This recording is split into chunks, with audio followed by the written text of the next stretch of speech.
Nós tivemos a oportunidade de estar com o pastor Larry Cox.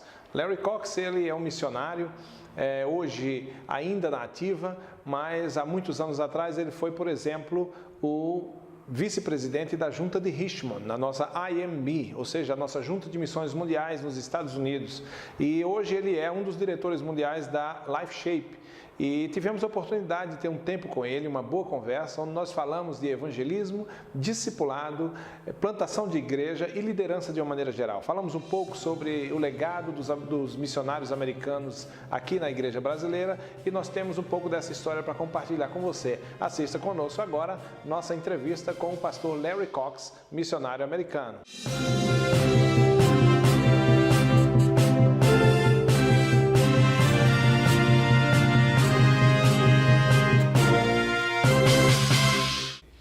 Atualmente, qual o maior desafio de um líder cristão quando ele acorda todos os dias? Os desafios de liderança são muito reais no dia de hoje. Eu acho que um dos maiores desafios para os líderes é a integridade e o caráter. Satanás está ao nosso redor todos os dias, e particularmente quando alguém é um líder de sucesso, especialmente um líder cristão que está impactando a vida de outras pessoas, Satanás quer se envolver.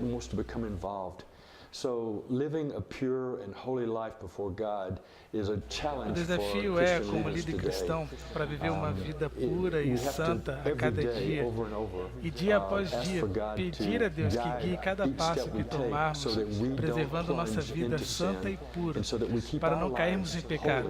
E é isso que Deus quer que façamos. Esse é o maior desafio de um líder cristão ao redor do mundo hoje.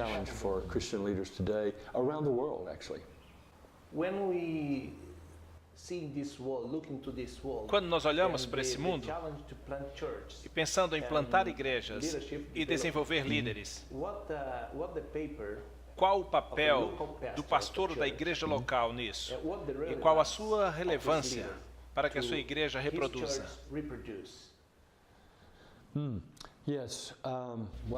O maior desafio que vemos nisso, eu estava em Beijing há 2 semanas atrás e realmente falamos desse assunto. E eles estavam preocupados com um grupo de 50 missionários, plantadores de igrejas ao redor do mundo. O maior desafio da igreja em qualquer lugar do mundo é treinar aqueles que começarão novas igrejas. Deus enviou pessoas para começarem novas igrejas, mas nós não estamos treinando pessoas para fazer o mesmo. E isso é a coisa mais importante. Entendo que o que está faltando hoje é um bom treinamento discipulador na igreja local. Às vezes eu penso que nós acreditamos que é como enviar as crianças para a igreja. Como pais, nós procuramos uma escola cristã, um acampamento, e achamos que aí nós cumprimos nossa obrigação institucional de ensino bíblico cristão. E isso está muito errado.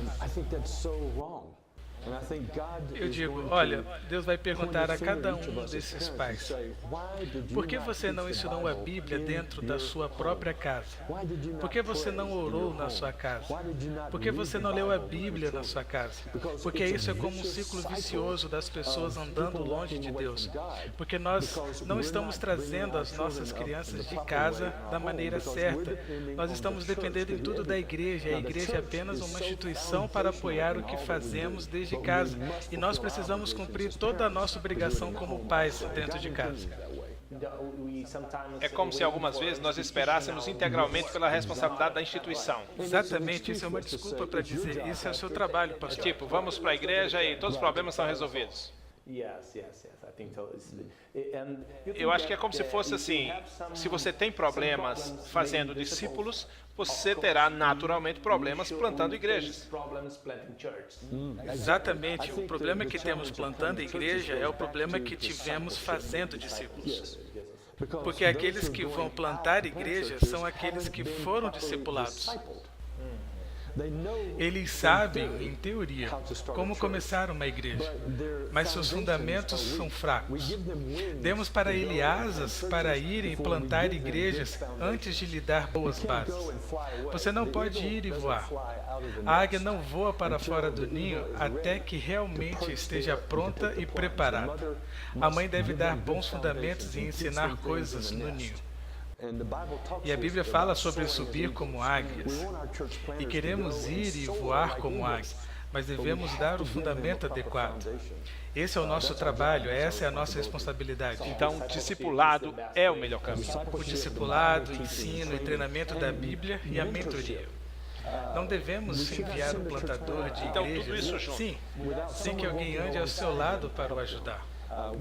Várias vezes mandamos as pessoas para fora e não damos o suporte necessário. E não estou apenas falando sobre suporte financeiro. Estou falando sobre a ajuda que eles precisam para treinamento e orientação para começarem uma igreja. Por que tantos pastores estão ultimamente desistindo do ministério? Pastores enfermos, com problemas psicológicos. Qual a razão disso, segundo o seu ponto de vista? Eu vou voltar para a primeira coisa que eu disse, pastor, que é sobre uma vida pura e santa. Eu acredito que muitas pessoas no ministério hoje, pastores e profissionais vocacionados que trabalham na igreja, estão permitindo que Satanás entre em suas vidas. Você sabe, quando nós damos a Satanás apenas 1 centímetro em nossa vida, ele entra e assume completamente. Então, eu acredito que nós somos chamados a levar o Evangelho para outras pessoas e guiá-las até Jesus. Jesus teve compaixão pelo povo e nunca disse para eles simplesmente se submeterem a um líder.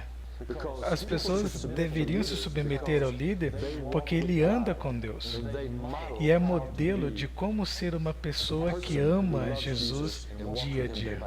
Por isso, temos uma enorme responsabilidade de modelar isso para o povo que lideramos. Portanto, a responsabilidade para nós é ainda maior do que para aqueles que não são líderes. E devemos passar mais tempo com Deus, mais tempo lendo a Bíblia e mais tempo de joelhos pedindo a Deus que nos guie todos os dias. Então, eu acho que muitos dos problemas que os pastores estão tendo agora, quer sejam falhas morais, ou seja lá o que for, grande parte disso é porque suas vidas não são aquelas que estão caminhando em pureza e santidade perante Deus. Tem gostado da nossa conversa com o pastor Larry Cox? Nós aproveitamos de ter esse tempo com ele quando passava aqui por Brasília, onde passou alguns dias. Nós o procuramos para ter esse assunto, esse momento especial para compartilharmos com você, líder batista, povo batista do Planalto Central. Você que acompanha a CBPC TV, mais um programa nosso que é o Conversa Batista, estamos muito felizes. Pedimos que você compartilhe, curta, compartilhe nas redes sociais, no seu Facebook, passe para alguém, indique, passe o link para o seu pastor, os líderes da sua igreja.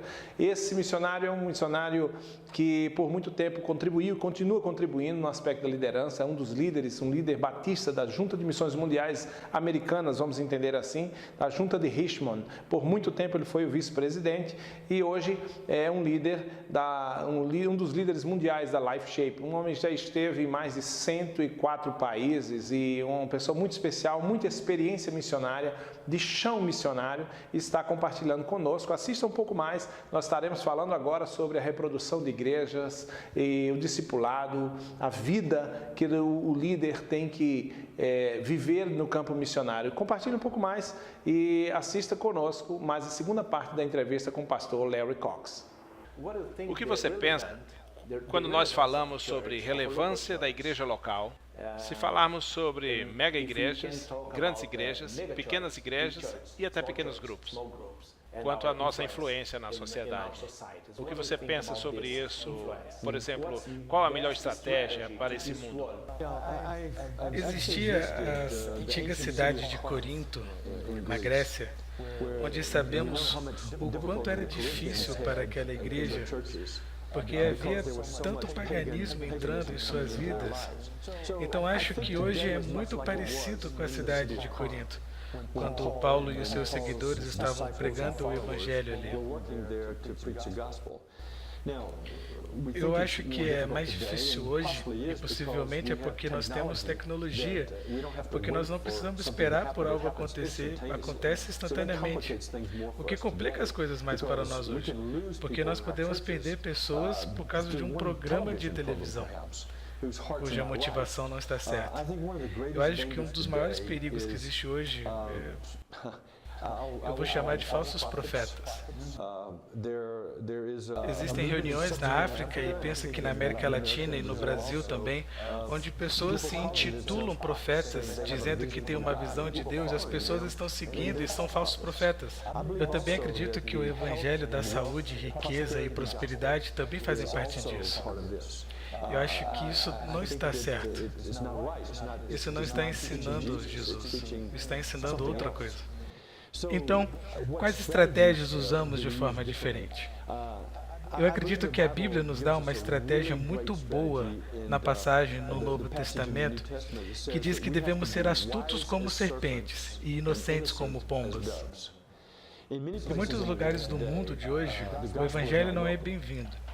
E temos que usar o que chamamos de ministérios de acesso criativo para entrar e trabalhar lá. Mas quando fazemos isso, devemos agregar valor à cultura local, porque se assim não fizermos, então não estaremos sendo verdadeiros com Deus por ser algo que não somos. Se dissermos que vamos fazer algo, então devemos ser treinados nesse campo e naquela profissão à medida que vamos realizando o trabalho. Essa é uma estratégia que costumamos usar em outros países, além do Brasil. E agradecemos a Deus que aqui no Brasil o Evangelho ainda esteja aberto e que podemos anunciá-lo. Então, no que diz respeito às estratégias, eu me sentei com várias pessoas ao redor do mundo e eu tinha preparado algumas estratégias para eles e o que eles me perguntaram foi: podemos te mostrar qual é a primeira estratégia que estamos usando? E mais de uma vez o que me disseram foi que eles se sentam e cantam canções e eles estão numa cultura no mundo muçulmano onde não há cristãos, mas estão começando a ter cristãos.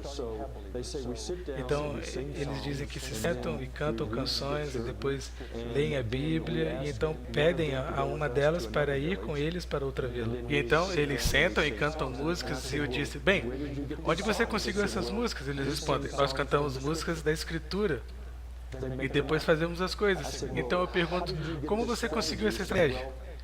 Eles respondem: Atos nos ensina a fazer isso. Então, isso é muito simples, porque eles me ensinaram uma grande lição naquele dia, em que podemos usar muitas estratégias diferentes para a cidade ou para o campo, mas deve se basear na forma como Deus deixou para nós em Atos. Porque a igreja do Novo Testamento se espalhou por toda parte, inclusive até o norte da África, onde era quase 100% cristão, quando os muçulmanos finalmente entraram. Mas o problema era que as pessoas do norte da África se tornaram fechadas em vez de abertas. Há uma lição aí, porque as nossas igrejas hoje no Brasil, nos Estados Unidos e já aconteceu na Europa Ocidental, eles começaram a se fechar em vez de olhar para fora. Então, plantar igrejas faz parte da estratégia do Novo Testamento. Não paramos apenas porque temos uma grande igreja, plantamos igreja para plantar outras igrejas. Nós compartilhamos, nós levamos pessoas da igreja para começar outra igreja. E quando nós olhamos para fora, é que prosperamos e Deus nos abençoa. Quando começamos a construir nosso próprio reino e nossa própria igreja, é quando começamos a desmoronar e a cair. A história nos prova isso no norte da África e em outras partes do mundo. Olhe para a Europa. Portanto, as estratégias hoje devem continuar seguindo as mesmas do livro de Atos, discipulando e multiplicando o evangelismo, discipulado e plantação de igrejas. É isso. Sendo sal e luz do mundo. Na história da igreja brasileira, nós temos uma grande gratidão, porque nós temos o legado que vocês, missionários estrangeiros, trouxeram quando trouxeram o evangelho para nós. Qual a visão que você tem da igreja brasileira hoje? Ele é um bebê, um adolescente, um jovem ou um adulto forte? Qual é de fato a sua opinião quando você vê a igreja brasileira hoje? Eu sou um fazendeiro. Eu cresci na fazenda e meus primeiros 12 anos como missionário foram como plantador de igreja numa comunidade agrícola na África Ocidental. E eu olho para Jesus e ele dá muitos exemplos de agricultura e agricultores. E eu também queria fazer isso. Vou te dar um exemplo agrícola. Me desculpe pela expressão, mas acredito que as igrejas brasileiras são igrejas adultas, não são adolescentes e nem crianças. Eu já viajei pelo Brasil e já visitei várias igrejas, desde o Acre até o Rio. Eu vi igrejas fortes, vibrantes em todo lugar. Então, eu estive em muitas igrejas no Brasil e elas são realmente fortes e vibrantes. Mas aqui está a analogia que eu quero dar. Existem dois tipos de igrejas. Igrejas cavalo e as igrejas mulas. Eu preciso explicar isso, certo? O cavalo pode se reproduzir, mas uma mula não pode se reproduzir. Então, me acompanhe. Existem dois tipos de igrejas. A igreja que se reproduz e a igreja que não se reproduz. Uma mula não pode reproduzir. Isso mesmo, a mula não pode se reproduzir. Então, você é uma igreja cavalo ou uma igreja mula? O que você sente no seu coração, como um missionário americano, olhando para a igreja, mais uma vez, para a igreja brasileira, o que você sente no seu coração? Oh Deus, obrigado. Eu não choro desde 15 minutos atrás.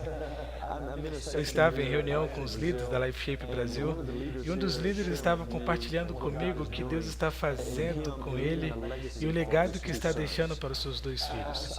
Eu estava chorando em lágrimas, ouvindo a história do que Deus está fazendo.